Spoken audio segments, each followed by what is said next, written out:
Hello, Internet.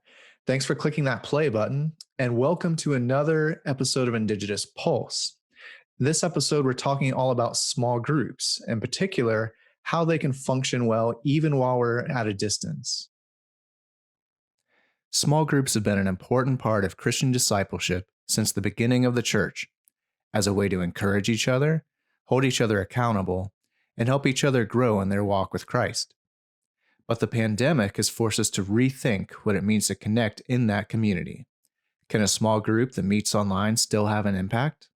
What it's really done is helped raise the value of community in and of itself, of creating these atmospheres and these environments that are safe. Because we all know that people grow best in the context of a community, but I think before, sometimes we took it for granted.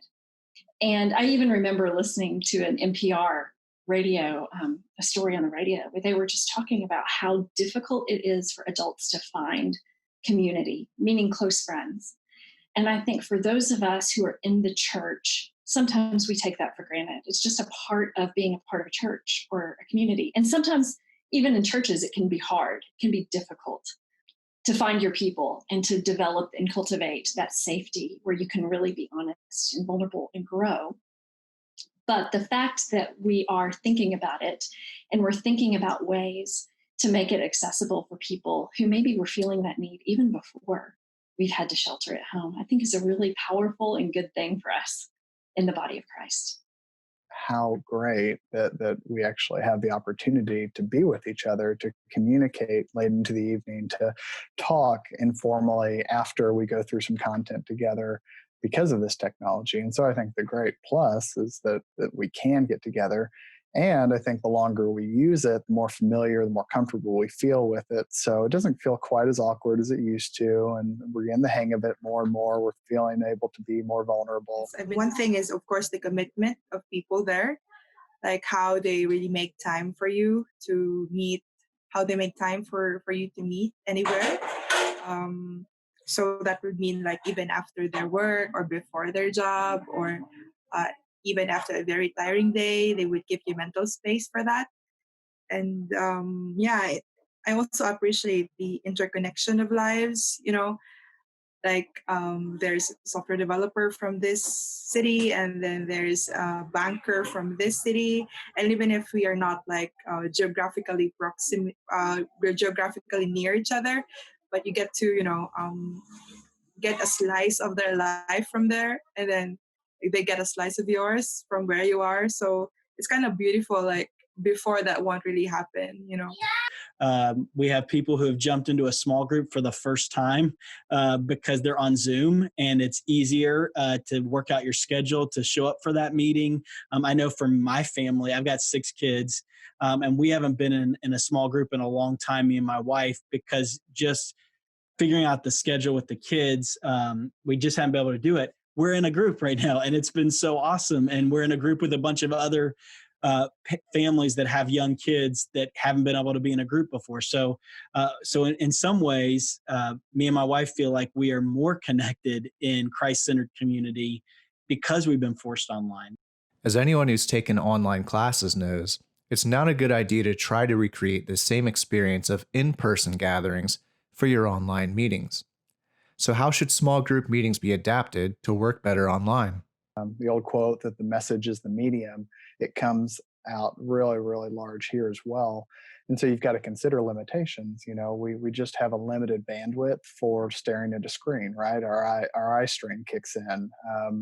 It's harder to pay attention when people share at length. And so you just can't talk for 30 minutes and expect someone to be able to engage like they would if you were sitting at a couch with them. And so, I don't think you want to just replicate. I think it's really a matter of translation. What are you trying to do? What are you hoping to get out of this time that you sort of brought people together on a Zoom call or a house party or, whatever it is?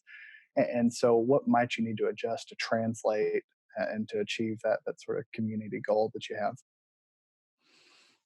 Good leadership is key to any meeting. So I asked what group leaders can do to make online meetings better. I think one of the basic beginning things that we need to remember is you need to communicate what the purpose is of whatever the gathering is.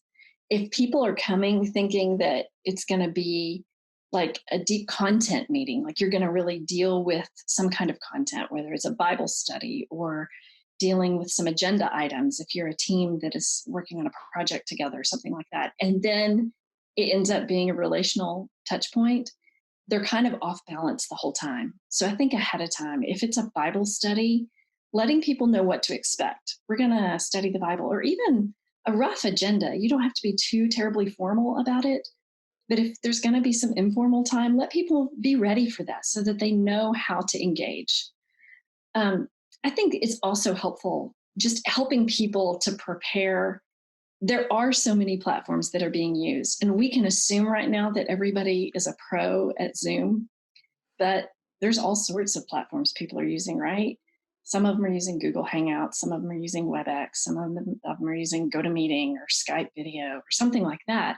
And so, whatever the platform is, just offering help to people ahead of time.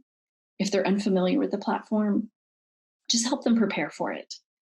I think reminding people of the meeting right now too, we're weary, our schedules are weary, and sometimes it helps just to the day before, um, just to remind them, send out hey, I'm looking forward to our meeting tomorrow. This is the agenda again. This is the link again. I think ending on time, honoring people's time too, is a huge thing. If you say the meeting is going to last 1 hour and then you don't even stop and ask people, hey, are we okay? We're on a roll here. If everybody's okay, we could continue going. If not, let's set another time for the meeting.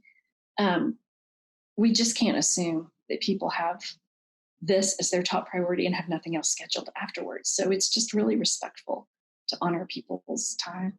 And then I would say agree on norms.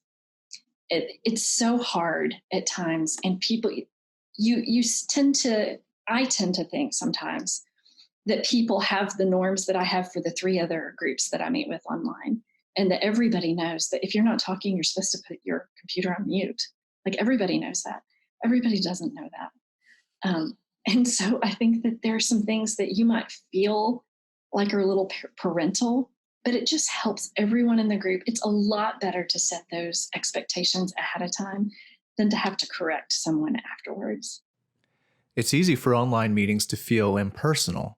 So, what are some things you can do to create that personal connection? People don't feel like it's community if they just show up and they leave at the allotted time and everyone sort of just plays their role and does what they're supposed to do. That's like a class, right?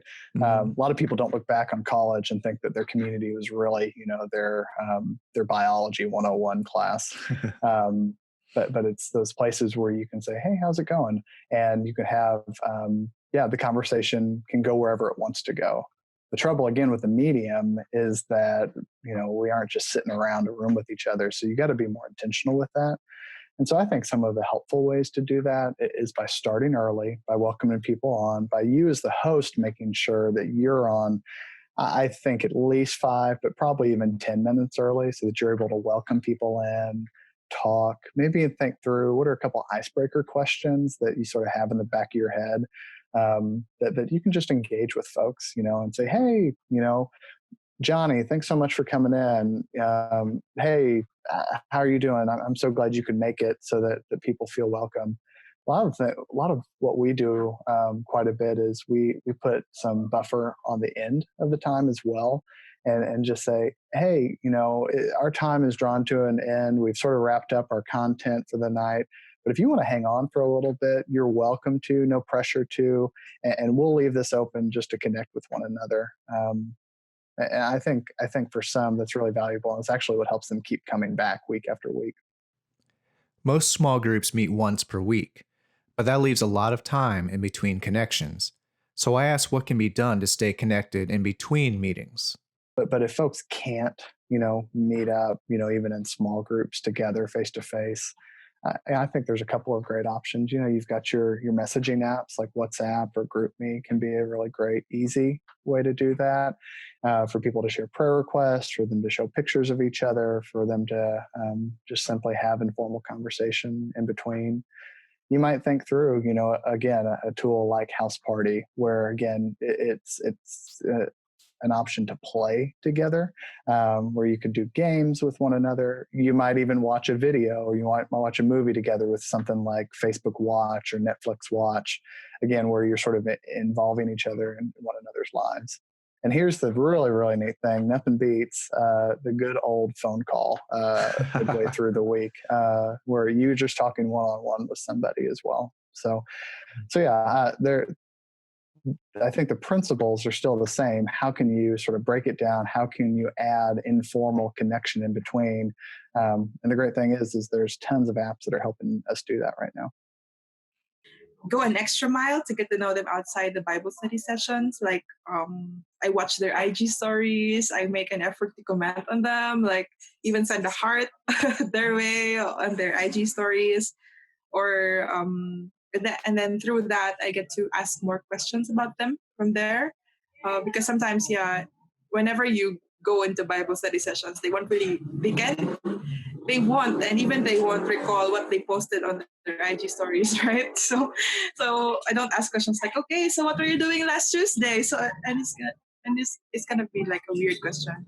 But if you're there on that Tuesday that they posted this IG story, then it kind of helps you talk about the topic on your meeting, because you can say something like, "Oh, I saw what you posted on that day. What was it about?" Something like that.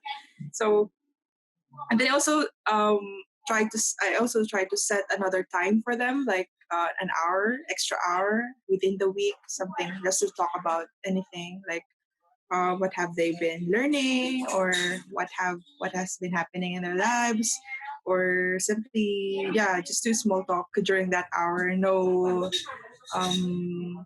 deeper or very very mind-boggling questions, but more on like how are they on the outside, and how are people around them, because most of the time that's where they really get concerned about. Yeah. And then initiate small talks in chat groups. Sometimes send pictures randomly, or send emojis randomly, or just ask questions like, what has happened this morning, or something like that. Thinking through what are ways I can encourage the people who did things well. If somebody handled a tough situation really well, making sure that you really affirm people in that way. I think looking for ways to make relational deposits, because again, when you're at a distance, those relational connections just take more intentionality than they did when you were like able to see somebody or shake their hand or give them a hug or a high five. It requires a little bit more intentionality. One interesting thing I've discovered is it kind of helps, or like it's an interesting thing to find them reacting when you tag them randomly on memes, or on or if like you found a picture or something that reminded you of them, or like an article that reminded you of them.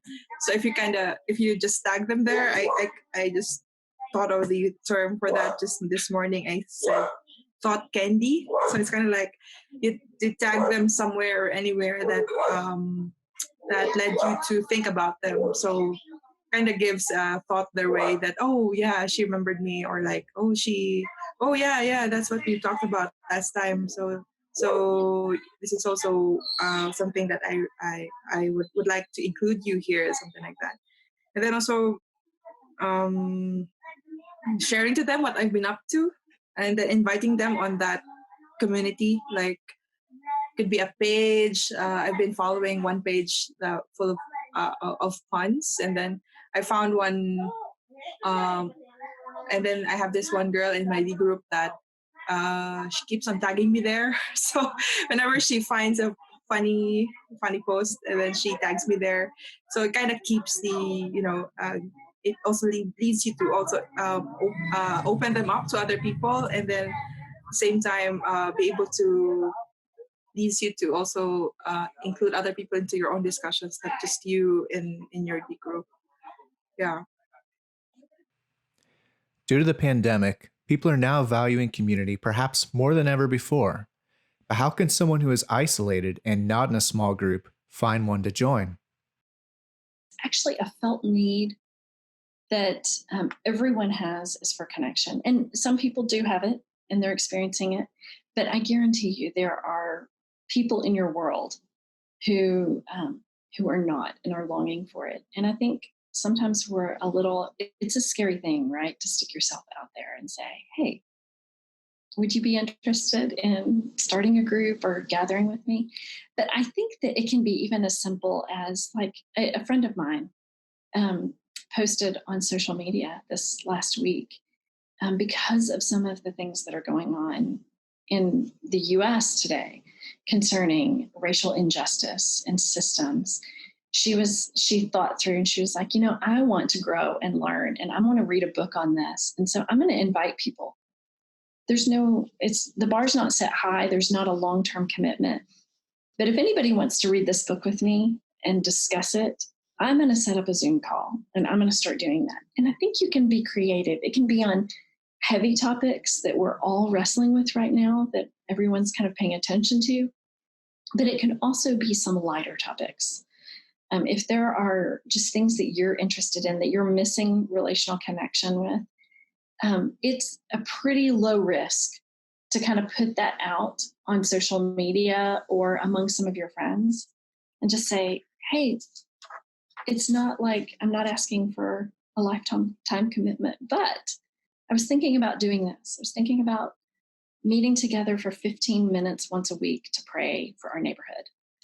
Would you be interested? I think that just sitting there and thinking, you could probably sit there and brainstorm.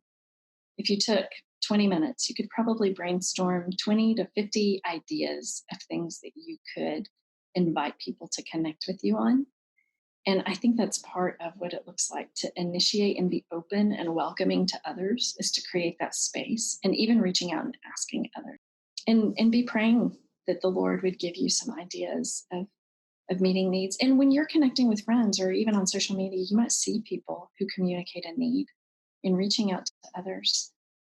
It's a great opportunity to do some social media listening as well as posting, listen to what people are asking for, or what questions they're asking, or what needs they might have, hurts they might have. After God created man, he looked at Adam and said, "It is not good for man to be alone." Prolonged isolation can be harmful not only to your physical and emotional health, but your spiritual health as well. If you're in a small group, use the advice shared in this video to make it a better experience. If you're not, find a group to join or create your own.